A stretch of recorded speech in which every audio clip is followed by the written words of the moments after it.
ఇంకొకటి పార్టీల పరంగా చెప్పను కానీ 19 మంది ఎమ్మెల్యేలు అయితే తిరిగి రారు. 19 మంది ఎమ్మెల్యేలు వాళ్ళు ఏ పార్టీ వాళ్ళు చెప్పరట. వైసీపీకి ఉన్నదే 11 మంది కాబట్టి తప్పకుండా 8 మంది అయితే వేరే పార్టీ వాళ్ళు అయి ఉండాలి కదా. ఈ 11లో జగన్మోహన్ రెడ్డి ఇట్లా ఒకరిద్దరిని పక్కన పెడితే బహుశా 12-13 మంది ఆ లెక్కలో చూస్తే వాళ్ళు కూటమి వాళ్ళు అయి ఉండాలి.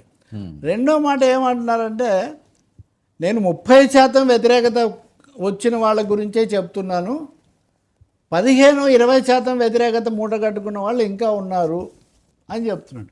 అంటే మొత్తం మీద చెప్పాలంటే కూటమి పాలన పట్ల చాలా బ్రహ్మాండంగా సంతృప్తికరంగా ఉన్నారని కాకుండా ఇఫ్స్ బట్స్ అసంతృప్తులు ఇవన్నీ కూడా వస్తున్నాయి, జాగ్రత్తగా ఉండాలి అనే ఒక మాట అయితే ఆయన సర్వేలో కనిపిస్తుంది. ఇప్పటి నుంచి నెల చెప్తాడంట. అవును. అయితే ప్రశ్నలు చెప్పరు, చదువుకోవాలంటాడు.